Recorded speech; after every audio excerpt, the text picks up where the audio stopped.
नदी के किनारे लीमू का पेड़ लगा था। उसके करीब ही आम का दरख्त था। लीमू के पेड़ पर कौवे का घोंसला था, जबकि आम के दरख्त पर कोयल ने घोंसला बना रखा था।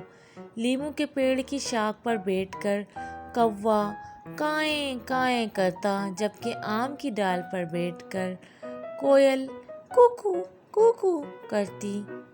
दिलचस्प बात ये थी कि दोनों परिंदों का रंग काला था। मौसमी पहाड़ में कोयल ने अपने घोंसले में अंडा दिया।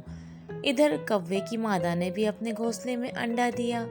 कौवा दिन भर बाहर दाना दूंघने तलाश में इधर उधर उड़ता, जबकि कौवी घोंसले में बैठी अंडों की रखवाली करती। कोयल को ये आसानी मुयस्सर नहीं थी। वो अपने आशियाने में अकेली रहती थी। उसे खाने की तलाश में बाहर भी जाना पड़ता था। इस सूरत हाल में वो अंडे की हिफाजत नहीं कर सकती थी। उसे एक तरकीब सूझी कि क्यों ना अपना अंडा कौवे के घोंसले में रख दिया जाए। कौवे की बीवी तो दिन भर घोंसले में बैठी ही रहती है। वो अपने अंडों के साथ मेरे अंडे की भी हिफाजत करेगी। एक दोपहर जब कौवी अपने घोंसले में ऊँघ रही थी, कोयल ने चुपके से अपना अंडा उसके घोंसले में रख दिया। कौवे की बीवी बेचारी सीधी सादी थी। हालांकि कौवा अपनी चालाकी की वजह से बदनाम है, लेकिन इसमें रियाकारी और मक्कारी नाम को ना थी। घोंसले में एक अंडा ज्यादा हो गया तो भी उसे पता नहीं चला। वो अंडे सहती रही। कुछ दिनों बाद इनमें से बच्चे निकल आए। उन्हें देखकर कौवा और उसकी बीवी बहुत खुश हुए। कौवी ने कौवे से कहा, काएं काएं कितने प्यारे बच्चे हैं, काले काले चमकदार। कौवा दिन भर मेहनत करता और दाने लाता। दोनों मियाँ बीवी अपनी चोंच से सारे बच्चों को दाने खिलाते, उनके साथ खेलते और उन्हें कहानियाँ सुनाते। कौवे ने बच्चों को चलना सिखाया। एक दिन उसने अपनी मादा से कहा कि चलो अब हम बच्चों को बोलना सिखाएं। नीम के पेड़ पर कौवे ने अपना स्कूल खोला। स्कूल की घंटी बजी और पढ़ाई शुरू हो गई। कौवे ने बच्चों से कहा, बोलो काएं काएं काएं।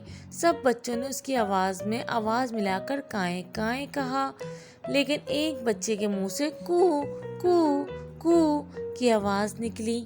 ये आवाज सुनकर कौवा चौंका, लेकिन उसने बच्चे से कहा, कुकू नहीं, काएं काएं बोलो। सारे बच्चे काएं काएं करने लगे, लेकिन वो बच्चा बदस्तूर कुकू करता रहा। कौवे ने उसे चोंच मारकर कहा, ठीक से बोलो, काएं काएं काएं। पर उस बच्चे को बोलना आता ही ना था। कौवे का सर फिर गया। उसने कहा, ये बच्चा बिल्कुल बुद्धू है, इसे कुछ नहीं आएगा। कुछ दिनों के बाद सारे बच्चों के पंख निकल आए और कौवे ने इन्हें उड़ना सिखाया। एक दिन बारिश हो रही थी। कोयल आम की डाल पर बैठकर गाने गा रही थी, कू कू कू। उसके साथ ही कौवे के घोंसले से एक बच्चा उड़ा और कुकू कुकू कुकू चिल्लाते हुए कोयल के घोंसले की तरफ चला गया। कौवे ने ये माजरा देखकर कौवी से कहा, अरे अरे, ये तो कोयल का बच्चा है। अपनी माँ की आवाज़ सुनकर ये उसके घोंसले में गया है। अफसोस, हमने अपने घोंसले में इसकी परवरिश की। कौवा अपनी बेवकूफ़ी और कोयल की चालाकी पर कई दिन तक अफसरदा रहा, लेकिन अब क्या हो सकता था। कोयल अब भी कौवे की बेखबरी में उसके घोंसले में अपने अंडे रख आती है। जब बच्चे निकलते हैं तो सभी एक रंग के होते हैं।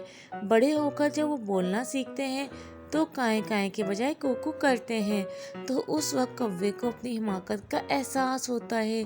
फिर वो और उसकी मादा इन्हें मारकर अपने घोंसले में भगाते हैं। आज की स्टोरी अच्छी लगी है तो चैनल को सब्सक्राइब कर दें।